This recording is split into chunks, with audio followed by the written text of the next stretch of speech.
Hey everybody, Dan here with Pain Free You. Today's topic: how to deal with a new symptom. I get this question all the time. The new symptoms are freaking me out. What do I do? All right, so we'll get to that in a minute. I could encourage everybody to drop their shoulders, breathe in the calm, exhale the chaos. Breathe in the accurate knowledge. Exhale the doubt.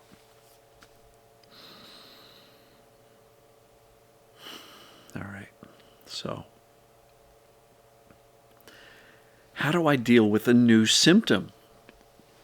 Because some of the assessments are like, has this symptom been around for longer than a normal healing time frame, like 6 weeks or more, or whatever it may be? A lot of people go, but I can't do the assessment on the new symptom.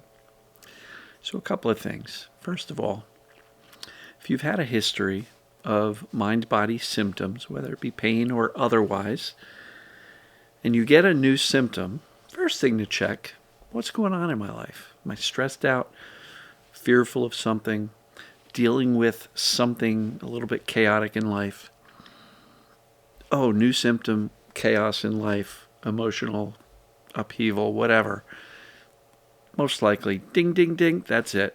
TMS, perceived danger, right? The other thing to check is, was I in an accident of any sort? Did I fall? Did I get impacted by anything? Did I get hit by a bus? Did I fall down the stairs?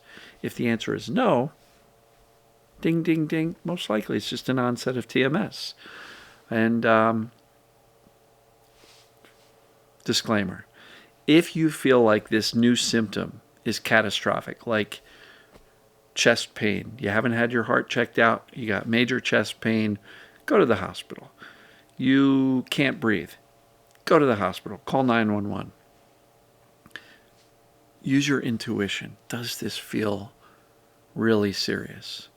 And look, I know some symptoms can be very scary, kind of a weird tingling, pressury, all sorts of bizarre stuff.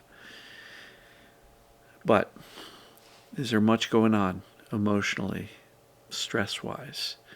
Was I in any type of an accident where there was impact to the body, a fall or something else? If not, no impact, no accident, chaotic time of your life, and you've got a history of mind-body conditions, ding, ding, ding, we've got a winner, right? Winner, winner, chicken dinner. So what do we do about a new symptom? First of all, don't panic. Because panic just fuels the brain's perception of danger. And that can cause it to persist. I've heard countless times, I can't tell you how many times, that somebody will say, you know what, I was doing X, Y, and Z, and I got a new symptom. And my response was, I know what that is. I'm not concerned. I'm kind of stressed out. This is going on. Nothing bad happened to my body.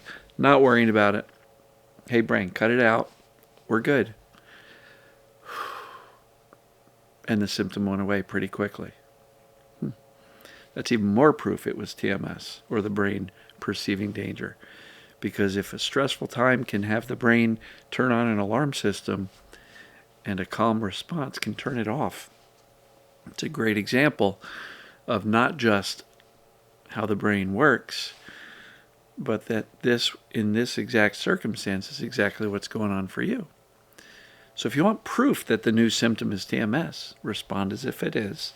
Look, again, if it seems catastrophic, get your butt to the hospital. Don't say, Dan told me to relax. Look, trust your gut. If something feels really serious, go. Right? But if it's like more of the same of what you've had before, or a variation of that, no accident, no fall, no impact to the body, and yeah, I've been stressed out about something, pretty darn likely that it's all just perceived danger creating a symptom. So how do you deal with it? Calm. Respond with clarity, certainty. I know what this is. And over time, with practice, you get better and better and better at identifying it. Why? Because you've dealt with it before. And so There's no downside to a calm response. Even if you decide, holy crap, I've got to go to the hospital, going there calmly is better than going there in an absolute panic and freak out. Why? Because nothing gets better with freaking out. Nothing. So, calm, reassurance, trust, instruct the brain. Hey, I know this is just perceived danger that's turning on this symptom.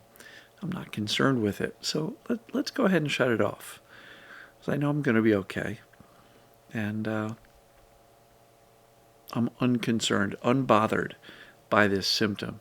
And what you're going to find is the more unbothered you are, the less bothered you are, the faster the symptoms will go away. And one of my things that I say often is, don't worry, the symptoms will settle down when you do.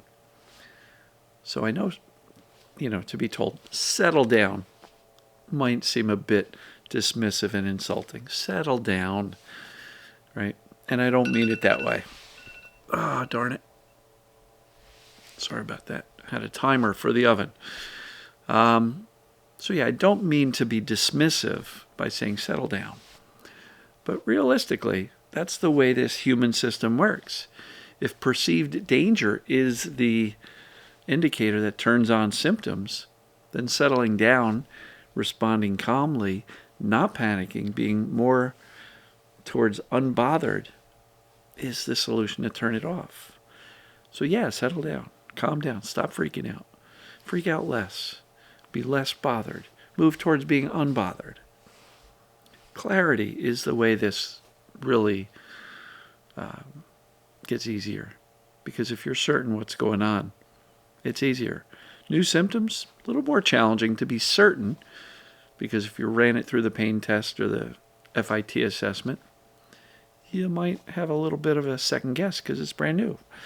But again, if it seems like something you've dealt with before, maybe just a different body part, you've got some emotional or stress upheaval in your life, and there was no impact or trauma to the body, it's a pretty good bet that it's all just mind-body, perceived danger, creating a symptom. So how do you deal with it? Calm, little analysis, don't panic, respond as if it's mind-body, and you may very well find that that calm response proves you right. If you panic, symptoms may persist, which will then further the brain's perception of danger and your own conscious fear. And then since the symptoms stick around, you might get more and more afraid, and symptoms could get higher and higher. And that's exactly the opposite of what we want to do. That's counterproductive. Because the driving force behind symptoms is the brain perceiving danger. So if we want to turn it off and make sure it's a mind-body thing, then I know what this is. I'm good. I'm not bothered by this. Hey, brain, I'm not concerned. You shouldn't be either. We're good. This is more of the same stuff we've dealt with. Play with this. I know it's scary. I do. Trust me, I know. But work within the framework of how the human brain, pain, symptom systems function. Because if you understand that the fear and the perception of danger is what's driving the symptoms, to freak out and stay in freak out once you even know you're freaking out. Look, I get it. It's scary and you can't always turn it off like a light switch. I get it. So allow it. But then after a bit, you're going to want to kind of, come on, let's look at this rationally. Yes, symptoms are scary. Extreme symptoms are really scary. Does it seem catastrophic? Do I need to go to the hospital? No, I don't think I'm dying. I think just got some wild symptoms. And so, see how it goes. Respond calmly, reassuringly, with clarity. This is all just going to be very short-lived. And see how that goes. Does this make sense? I hope it does. Calm is always the way. Panic is never beneficial. I've not seen it. My catchphrase, nobody ever got better by freaking out. So Stay away from that, or do less of that if you're prone to it. I really want you to feel better soon. And if a new symptom is the thing that freaks you out, then you get rid of the new symptom, and then another one comes up, and that freaks you out, and then you get rid of that one, and another one comes up. That's called the symptom imperative. To me, what that means is you're getting very effective at teaching the brain to turn off a symptom. And when the brain listens and goes, oh, that makes sense, they're not bothered by it, they're very clear that they know what this is, let's turn that symptom off. But the brain is still hyper alert, hyper vigilant, always looking out for danger. And what happens? When a brain is hyper vigilant, what's it going to find? Danger somewhere else. That's why we get a symptom over here, that goes away, a symptom over there. Sometimes you get a symptom over here and that one stays, and then you get an extra one. That means the perception of danger is increasing. Solution? Jump right to safety. Don't try to figure out what's going on.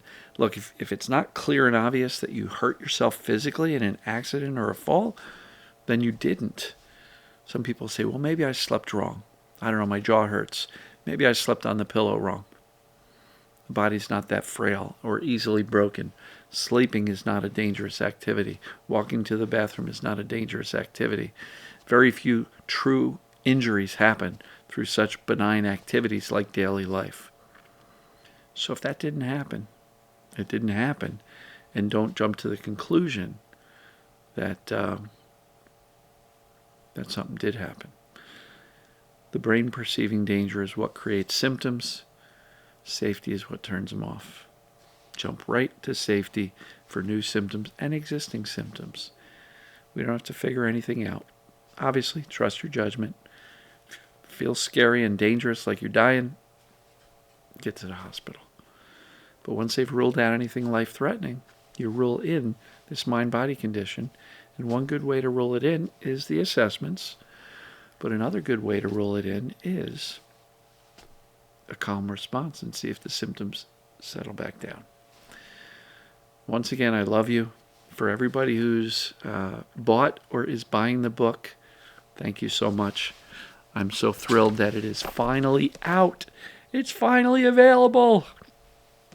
So if you're watching this video, it should be up on all the Amazons in all the regions of the world for paperback and Kindle. The Audible book, if it's not showing up as available yet, hang in there. Keep checking back because it should be updating fairly soon. We've submitted all the audio files to Audible for review and approval to get put on the website. And that may or may not synchronize to today's date, the 7th of January. So once again, folks, I appreciate you. I love you. Love all your support, all the cheering on and congrats that I'm getting for the book. Very, very rewarding. Humbling, too. So, as always, we'll see you tomorrow. And love you. Take care.